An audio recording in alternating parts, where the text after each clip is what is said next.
Bachelor of hotel management లో university first rank, second rank, third rank. Sun international, Visakhapatnam, Hyderabad. ఈరోజు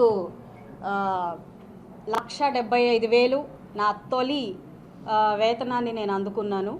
ఈ first salary నేను ముఖ్యంగా ముందుగా ఒక 20,000 రూపాయలు దేవుడికి హుండీలో వేయాలనుకుంటున్నాను. ఆ తిరుమల తిరుపతి దేవస్థానానికి ఒక 20,000 రూపాయలు అందించాలనుకుంటున్నాను.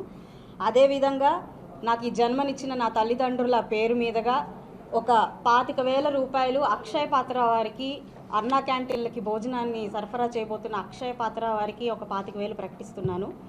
అదేవిధంగా నాకు పునర్జన్మనిచ్చిన, అంటే ప్రజాసేవ కోసం పునర్జన్మనిచ్చిన చంద్రబాబు నాయుడు గారికి, నన్ను నమ్మిన లోకేష్ అన్నగారికి, అలాగే నన్ను ఆశీర్వదించిన పవన్ కళ్యాణ్ గారికి, వారి పేర్ల మీదుగా రానున్నది చలికాలం కాబట్టి ఒక 10,000 రూపాయలుకి గాను ఒక 50 బ్లాంకెట్స్ని లబ్ధిదారులకి, అవసరమైన వారికి అందజేద్దామని అనుకుంటున్నాను. అలాగే ఇక మన ఈ కాన్స్టిట్యుయెన్సీ పరిధిలో సచివాలయానికి 10 మొక్కలు చొప్పున 10,000 రూపాయలకి విలువైన మొక్కలని అందజేయాలి అని అనుకుంటున్నాను.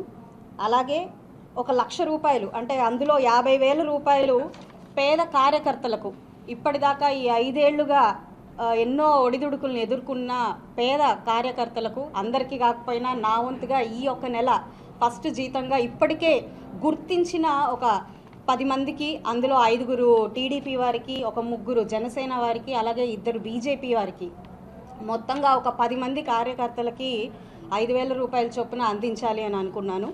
అలాగే ఇంకొక 50,000 రూపాయలు నియోజకవర్గ స్థాయి ప్రజల్లో, ఈరోజు నేను వార్డ్ పర్యటనలో కానివ్వండి, లేదంటే నా ఆఫీస్ దాకా వచ్చిన వాళ్ళు ఎంతోమంది ఒక 2,000 రూపాయల సాయం కూడా అందకుండా ఎంతో ఇబ్బందికరంగా బ్రతుకుతున్న పరిస్థితులు కనపడుతున్నాయి. ఫీజుల రూపంలో కానివ్వండి, నీడలేని పరిస్థితుల్లో కానివ్వండి ఎంతోమంది ఉన్నారు.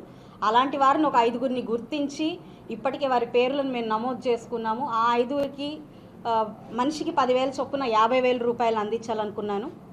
అంటే పూర్తిగా 1,75,000 ఈరోజు ప్రజలకి, కార్యకర్తలకి, ఆ భగవంతుడికి, నన్ను కన్నా తల్లిదండ్రులకి, అలాగే నాకు ఆశీర్వాదం ఇచ్చి నన్ను ఈరోజు ఇలా సేవా కార్యక్రమంలో నిలబెట్టిన పార్టీ అధినేతల పేర్ల మీదుగా ఈ డబ్బు మొత్తం కూడా ఉపయోగపెట్టాలి అని అనుకుంటున్నాను.